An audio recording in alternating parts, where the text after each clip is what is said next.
Então, estamos gravando. Estou aqui com o professor Ronay Pires da Rocha, né, professor aposentado de Santa Maria.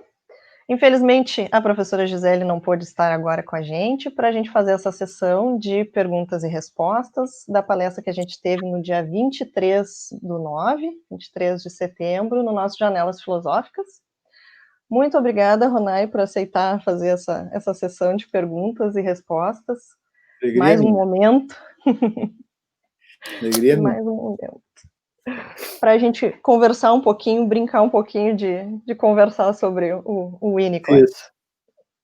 Então, a gente tem essas perguntas que sobraram daquela sessão que a gente fez. E eu vou projetando elas aqui. Então, a primeira delas é do seu ex-colega Rogério, do meu atual colega Rogério. E ele diz o seguinte: podemos brincar com algum objeto seguindo algumas regras e podemos brincar de inventar novos objetos. Em filosofia se faz as duas coisas, o que implica que suas fronteiras são bem maleáveis, não? Sim, com certeza.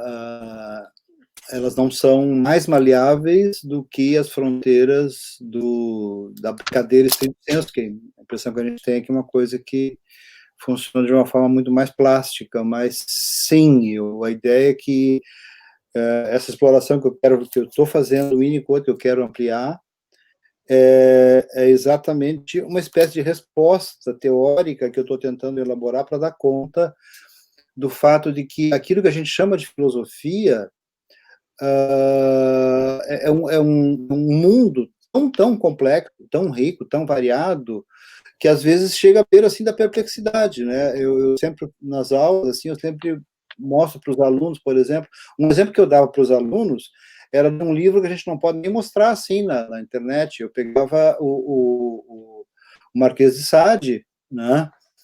E mostrava assim, um livro do Marquês de Sade, meu Deus, qual era o livro? Enfim, foi um livro que é um dos principais livros dele, que foi traduzido na USP e defendido. Tem aquela história da gente apresentar uma tradução como dissertação, junto com comentários e notas e tal.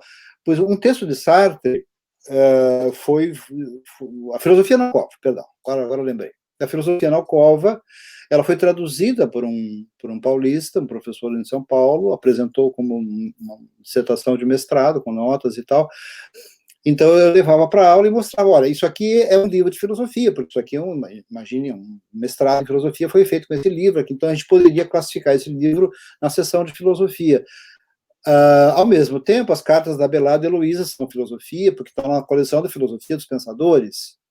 O Tractatus está na coisa. Quer dizer, que coisa é essa? A filosofia que cabe em verso, que cabe no livro do Marquês de Sade e tal. É um mundo de uma riqueza tão grande, tão grande, tão grande, que qualquer desafio de dar conta do que é a filosofia, ao longo desde Platão até hoje, fracassa. Né?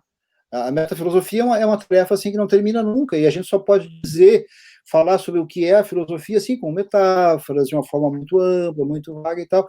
Então, o que eu faço, o que eu estou tentando fazer com o Winnicott, é uma jogada assim, um pouco mais radical, porque eu retorno um pouco a própria noção de cultura. A minha ideia é mexer um pouco a própria noção de cultura, né, para inserir a filosofia dentro de uma outra maneira de conceber a noção de cultura, que sim está ligada a essa região do brincar. Então, sim, é bem por aí. Temos outra pergunta dele aqui também. O Winnicott tem uma teoria do amadurecimento, que, em parte, é o reconhecimento da nossa individualidade. Arte, filosofia e religião seriam veículos disso ou produtos do amadurecimento? Pois é, eu me inclino a dizer que se trata nós teríamos que pensar uma relação circular ou espiral, não é, entre ser veículo e ser também um produto. Quer dizer, o que arte, filosofia e religião têm em comum é o que, de acordo com o Winnicott, é que elas seriam experiências humanas em continuidade com a região do brincar. São fenômenos transicionais em continuidade com a região do brincar. A rigor aqui, Priscila, acho que teria que dizer o seguinte, eu tenho me esforçado assim para ler absolutamente tudo que eu consigo encontrar, e hoje, felizmente, isso é um pouco mais fácil, né? Sobre essas elaborações assim da teoria da cultura e do fenômeno transicional na vida adulta, né? Na literatura winnicottiana, e é uma região assim ainda muito pouco explorada, sabe? Não há tanto material. Então, por exemplo, um primeiro problema dessa pergunta é a seguinte: nós teríamos que fazer distinções interessantes e importantes entre a arte de um lado, filosofia de um lado, religião de outro. Esse é o primeiro problema, é um problema sério. É um problema sério para nós na filosofia, por exemplo, porque, eu diria, 9 entre 10 filósofos têm uma certa facilidade em encontrar e se sentir à vontade na vizinhança com a arte. Mas a vizinhança com a religião costuma ser problemática para a maioria dos filósofos. E, bom, nós temos que pensar sobre isso, entende? Tem linhas de a ideia, porque a ideia é que haveriam linhas de continuidade ou pontos de contato e tal. Mas sim, em todos eles, em todas essas áreas, arte, religião e filosofia, como pergunta o Rogério,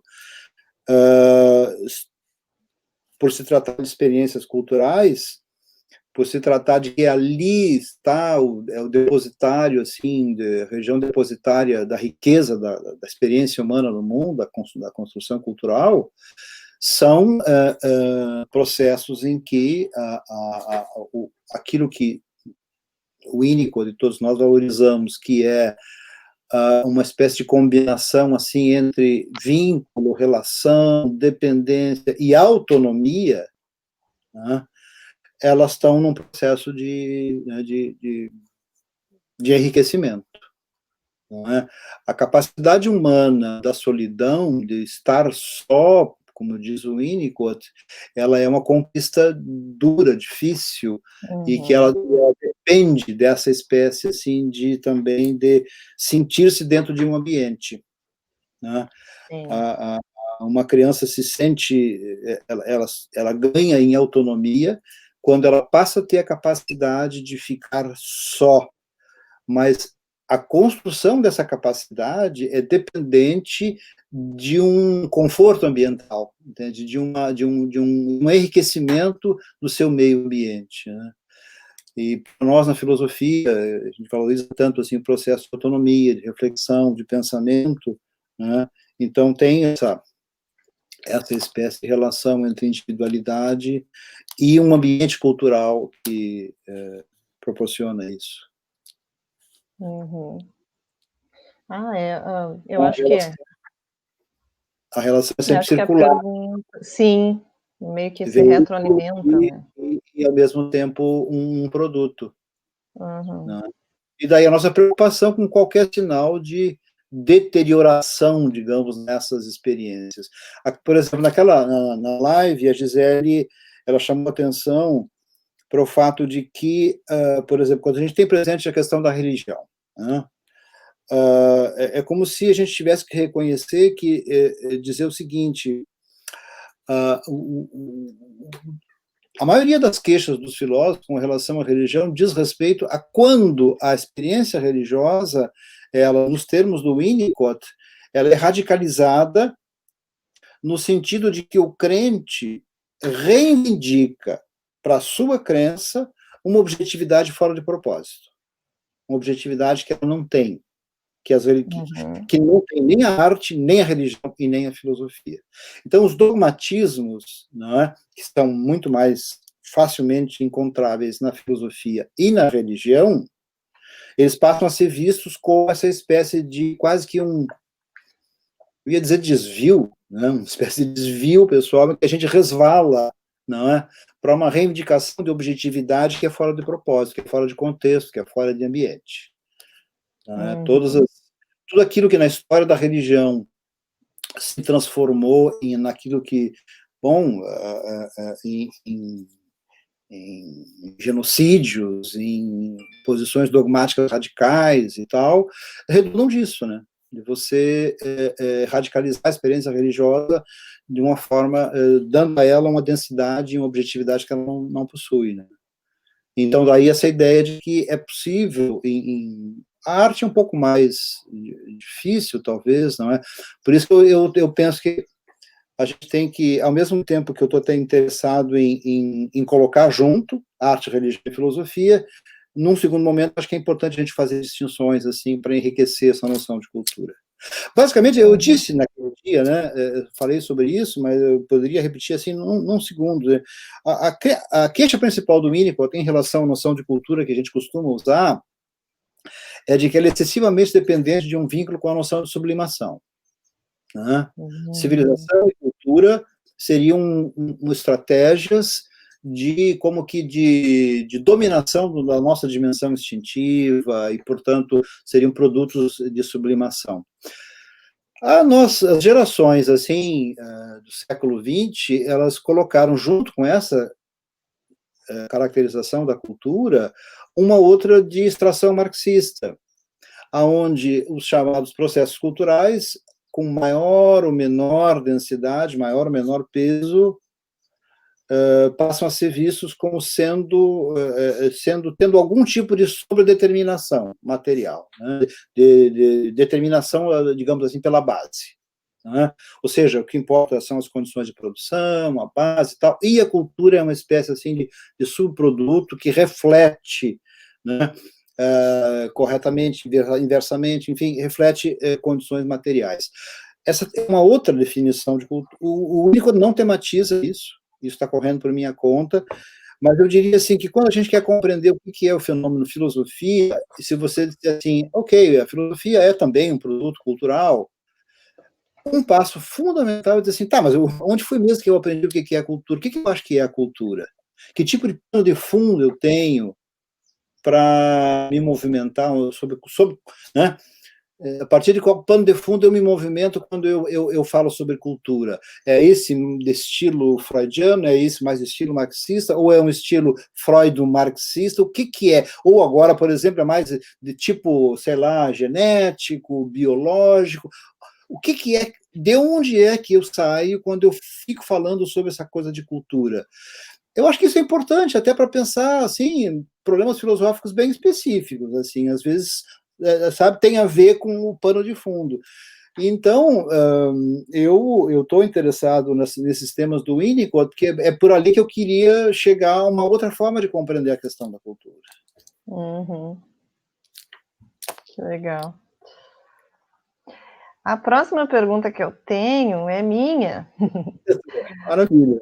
E até tem explicação depois. Então, assim, a região transicional está entre o que seria subjetivo e objetivo. Esse lugar é que é inegociável, e não o que está ali dentro. Né? Porque tem uma coisa que vocês estavam falando em algo ser inegociável aí. E aí eu me explico depois, né? O que eu queria era ouvir vocês, no caso com a Gisele junto, né, falando sobre o lugar da transição e os seus conteúdos, o quanto eles se identificam e o quanto eles se distinguem. Perfeito. Então, vamos lá, a primeira parte, né? A primeira parte da sua questão é importante, assim, porque, de fato, eu daria diria alguma coisa sobre esse inegociável, no sentido de que a experiência dos fenômenos culturais, a experiência da região transicional, é exatamente isso, é uma experiência. Ela pode ser muito bem sucedida, ela pode ser razoavelmente bem sucedida, ela pode ser, né, ser difícil, né? Eu nunca fiz uma ligação, eu ando lendo agora um pouco eu ando lendo muita psicanálise, muita psicologia e tal, né? Mas esses dias eu fiquei assim pensando, será que essas coisas que o Reich dizia sobre a coraça ou personalidade autoritária, entende? A gente não poderia pensar assim, por que as pessoas se endurecem e não brincam mais? Por que as pessoas se engessam num sistema e não querem abrir mão daquele sistema? Entende? Isso teria a ver com essa ideia de que essa região, que é inegociável no sentido de que nós temos que fazer a experiência cultural, né? A experiência cultural ela é inegociável, ela é fundamental para, digamos, a nossa nossas interações, hoje se fala em interações terciárias já, né, que são dependentes da linguagem, da narratividade e tal, nossa sociabilidade terciária.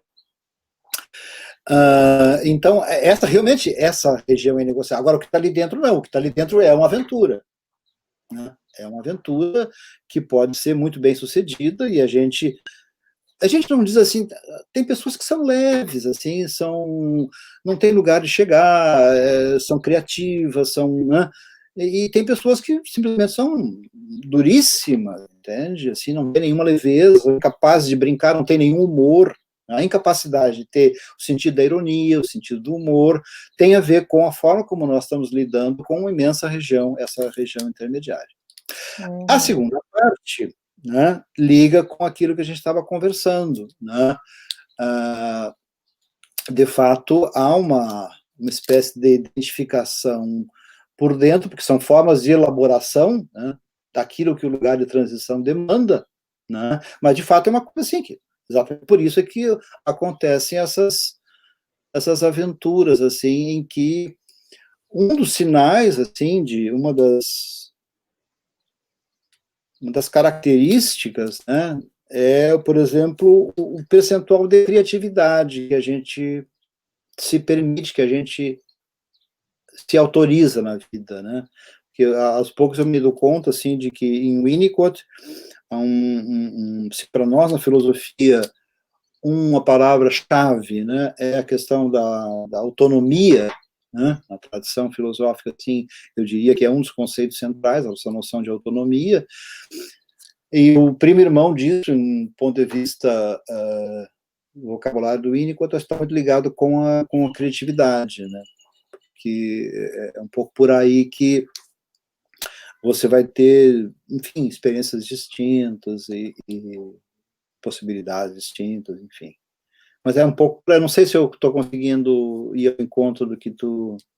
Não, eu até não me lembro exatamente qual era o contexto, né, porque o bacana das perguntas também era que elas surgiam, Sim, mas... Na live, um dos nossos focos era o ensino de filosofia. Então, só para situar aqui, viu isso e está esquecido da live ou não assistiu, a razão fundamental pela qual eu cheguei ao Winnicott é porque eu, digamos assim, eu queria oferecer para os meus alunos uma literatura no campo da psicologia que permitisse uma compreensão da forma como os adolescentes... Perdão.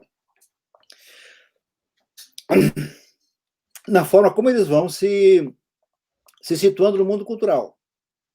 A paixão dele pelas bandas, a paixão pela música, entende? A paixão pelas artes de modo geral, e as características de agressividade e independência na adolescência.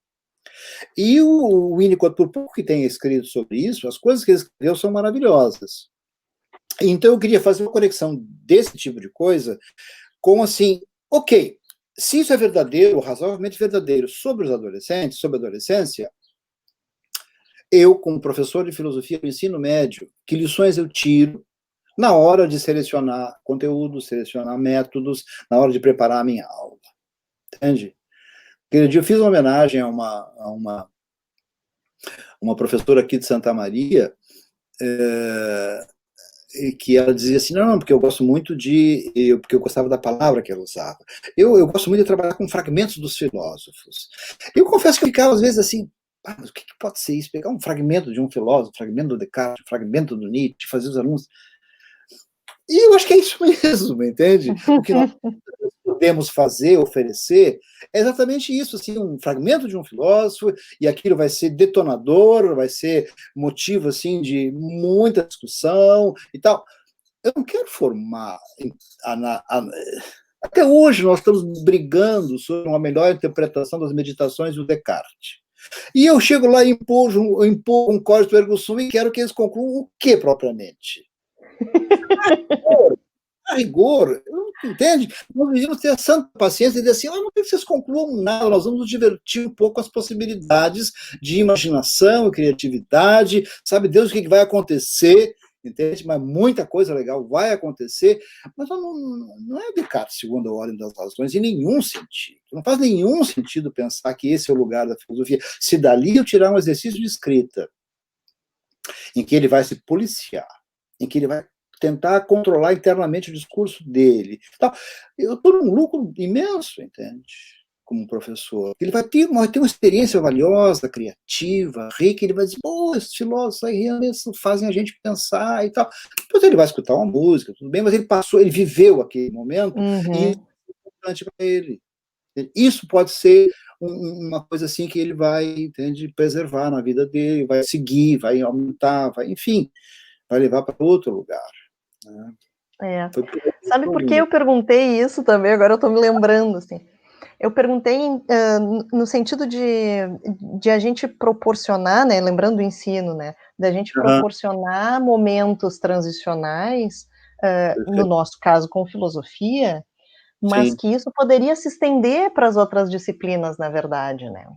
Quando a gente vai descobrindo ou vai aprendendo como é que funcionam, sei lá, as 3 leis de Newton, né, e vai vendo como que tem relação uma com a outra e etc.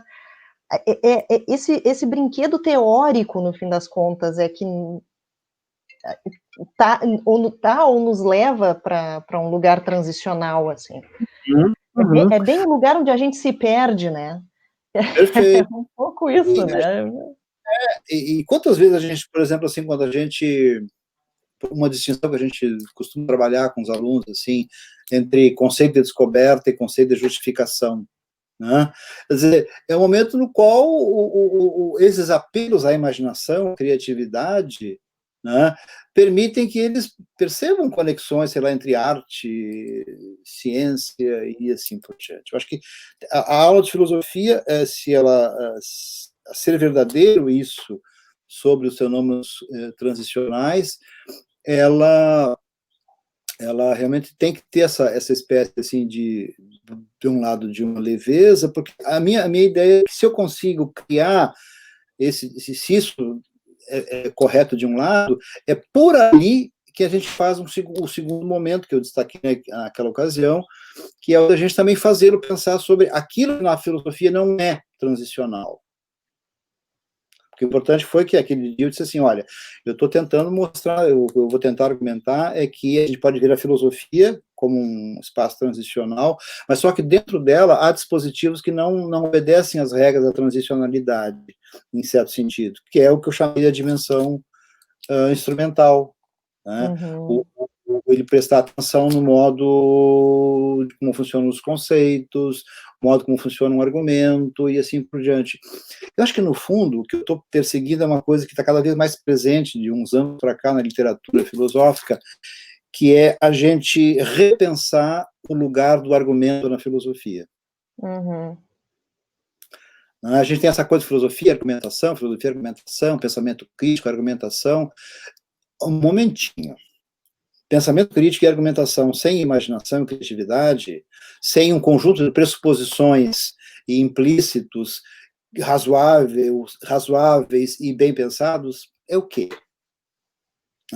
É o quê, propriamente? Então, tem havido, eu acho que por trás dessa recuperação hoje, que a gente vê, assim, no diálogo, né, entre filosofia analítica e continental, está uma brutal releitura da fenomenologia, mostrando que, bem, pera um pouquinho, tem uma coisa aí que os fenomenólogos faziam que a gente tem que voltar a ver melhor, porque a filosofia é também uma forma de ver. Ela não é só uma forma de argumentar. É uma forma de ver. Então, como diria o professor Robson Reis, a situação hermenêutica tem que merecer uma atenção, entende, muito especial, porque uma filosofia, como se diz na literatura, argumentocêntrica, ela pode estar correndo uma ingenuidade muito grande. Tá, tipo assim, não é só argumentos que se trata. É bem isso, é uma forma de ver. Né? Ela tem uma forma de ver também. Por isso que é tão delicada e tão complicada. E por isso que talvez a gente tenha que ter uma forma mais leve, assim, de compreender o lugar da filosofia na cultura. Tá? Menos cheguei. Né? Ai, que ótimo. Ronai, eu tenho mais uma pergunta. Ok? Eu tenho mais uma pergunta minha aqui, e depois daí tem a última. Tá, tem a Perfeito. penúltima perguntinha aqui. Que é sobre se isso pode ser as atividades que a gente realiza junto, né? Se essas também podem ser transicionais, porque essas atividades humanas, né? Eu botei quando a gente cresce, né? Sim. Mas não é, quando a gente é criança também, a gente brinca de roda, a gente brinca de pega-pega, né? Mas tem coisas que são compartilhadas, então, intersubjetivas. Uhum.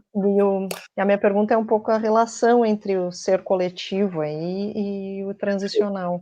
O transicional, É. é absolutamente tudo a ver, né? É absolutamente tudo a ver. Vale desde, como diria o Winnicott, os clubes de chá, entende? Chá.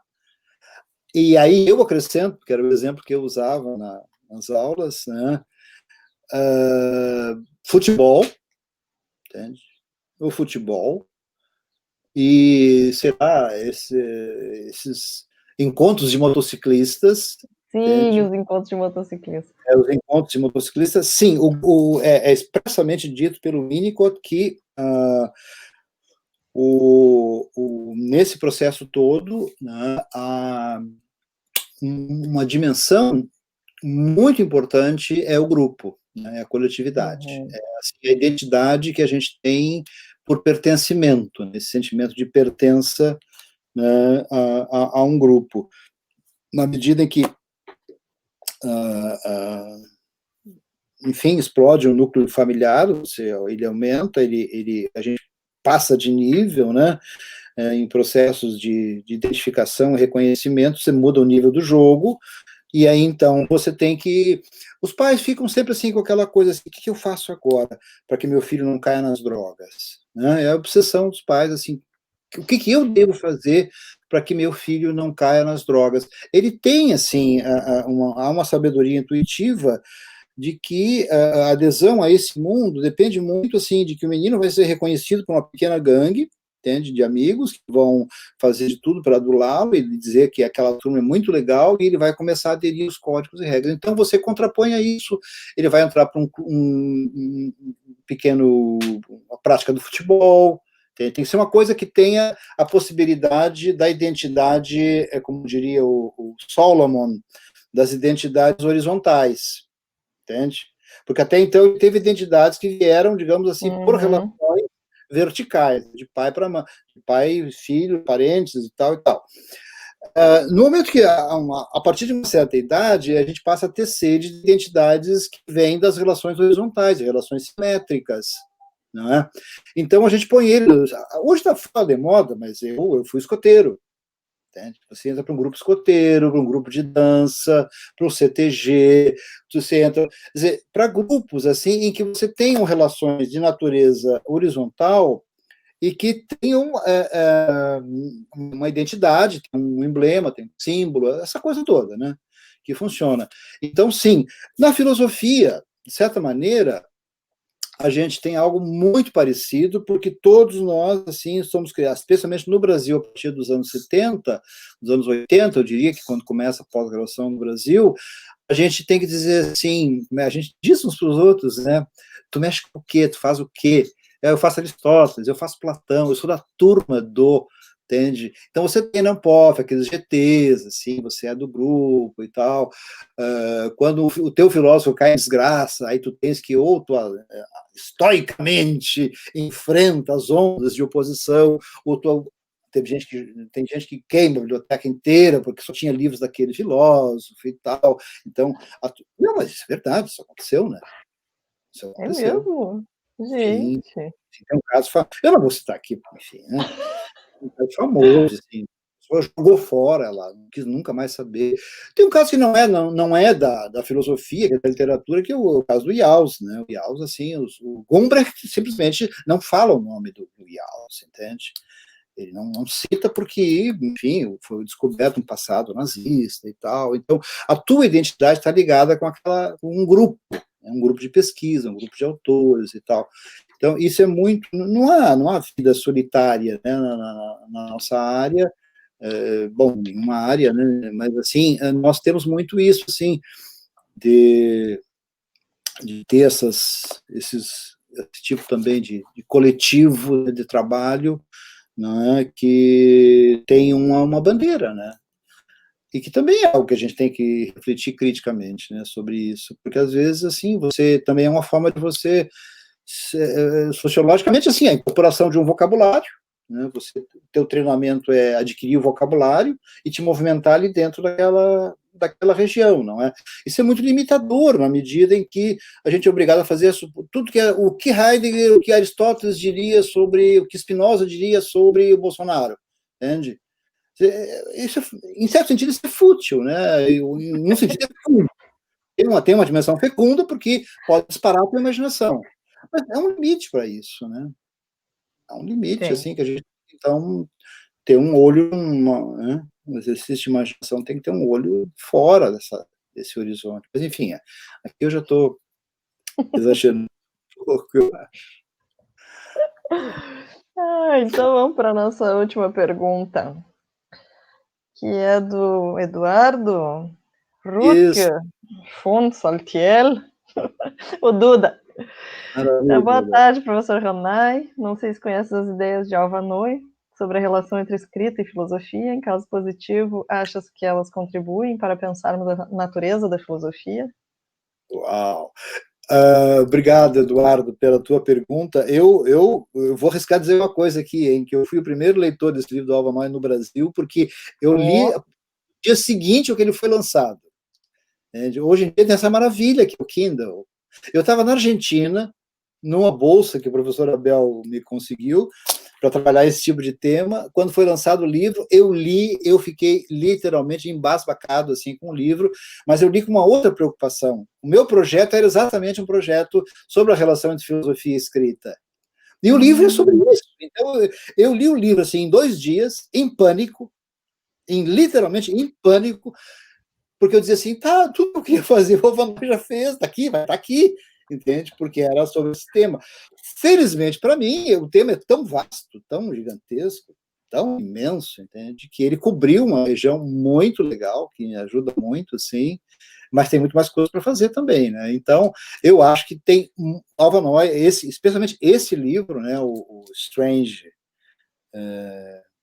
Strange Things, não, Strange Tools, ele é um livro assim que não foi traduzido ainda, é uma pena. Ele é um livro que, sim, eu acho muito legal, e é um caminho que eu venho desde 2015. Em 2015 eu dei um curso sobre esses temas, e desde então eu estou tentando escrever um livro sobre essa coisa da relação entre filosofia e escrita. Eu já dei o título, que Era Uma Vez a Filosofia, mas não estou conseguindo, assim, porque é tanta coisa que eu não consigo achar um enfoque, não... Agora eu estou tentando, talvez com essas coisas do Winnicott, eu consiga achar um outro enfoque, enfim, mas eu acho que é tudo de bom, essas coisas que Eu explorei um pouquinho o Alva Noy no escrito que eu mandei para a revista Talmatzen, né, Spector, não saiu ainda, né? Não, ainda não. E tem o Alva Noy, ele vai estar, ali eu menciono ele, assim, ainda um pouco de passagem e tal, e aquilo que eu explorei no artigo, que é a Clarice Lispector, né? A minha leitura da Clarice Lispector, para quem já leu o Alva Noy, vai ver de cara que é uma leitura que eu fiz baseada no Alva Noy. Por quê? Porque depois que eu li o Alva Noy, eu disse assim, cara, como que ele dá importância para essa noção de organização? Porque é como se... sabe aquela definição de filosofia do Wittgenstein, tipo assim, a forma de um problema filosófico dele é I don't know my way about, que eu traduzo assim, tipo assim, eu não sei a quantas ando, entende? Eu estou perdido, eu estou meio confuso, entende? Essa é a forma de um problema filosófico, segundo Wittgenstein. Então, um pouco nessa direção, o Alva diz assim, olha, o problema é que a gente tem que se organizar. Então, se a gente está perdido, a gente tem que tentar meio que se organizar. Ora, o tema da organização é o tema central da Clarice Lispector, que é a experiência dela se desorganizar naquela vivência da barata, entende? Ela se perde, ela se desorganiza completamente. E então, é impressionante como, desde o primeiro parágrafo até o final do livro, o tema que atravessa um pouco esse, assim, de as formas em que a gente se desorganiza na vida e o esforço que nos custa a gente se reorganizar. Reorganizar. Se dissesse assim, mas isso é filosofia. Isso é fazer filosofia. Entende? Essa coisa, a gente meio que, esse ano está todo mundo meio perdidão, nós vamos levar mais um ano para a gente se encontrar. É um pouco isso. Então, o Eduardo lembra aí um livro, um autor maravilhoso, muito legal. Que ótimo. Ai, Ronai, Obrigado. muito obrigada. Por último, eu quero só, não posso deixar de botar esse comentário do Eduardo Vicentini, porque durante a live, né, a gente ouviu muito um galo cantar. E foi realmente mais uma leveza que aconteceu ali na nossa live, que foi muito, muito boa mesmo. Eu quero ir, eu realmente gostaria que fosse uma metáfora, assim, eu vou me esforçar para que isso seja uma metáfora. Obrigado. Ai, muito obrigada, então, Ronai, por mais essa contribuição. Coisas valiosas aí para a gente pensar mesmo, e pensar o ensino de filosofia, pensar a natureza da filosofia como uma questão sempre aberta, né, e não como uma questão que a gente acha que vai encerrar e traçar algum caminho único, porque, né, definitivo, que resolve tudo. Isso aí é, né, uma ilusão, uma ingenuidade que a gente não pode mais se comprometer com isso. Priscila, eu que quero realmente agradecer o convite para aquela live, para essa sessão agora, porque esse tipo de contato mantém a gente vivo, assim. Eu estou terminando um texto que eu elaborei para vocês, que eu entreguei para ti, para a Gisele, lamento que ela não esteja aqui. Eu estou terminando um texto, não vai ser um paper, assim, mas eu acho assim, que quem assistiu a live, de repente, quiser uma espécie assim, de roteiro mais profundo daquilo que eu fiz, eu estou terminando mais algumas notas, assim, daqui uns dias eu vou subir para a academia, né, como uma contribuição, assim, um texto de reflexão, e aí vai estar lá também. Então, por isso eu agradeço muito, porque foi um desafio muito legal botar no papel. Quando a gente não tem uma data, assim, para fazer as coisas, fica tudo muito solto, e vocês me colocaram aí no compromisso, foi muito bom, eu agradeço muito a ti e a Gisele também, porque infelizmente não pôde estar aqui hoje. Então tá. Obrigadão, então. E nos falamos para a próxima. Falamos. Tchau. Abração, querido. Tchau, tchau. Abração.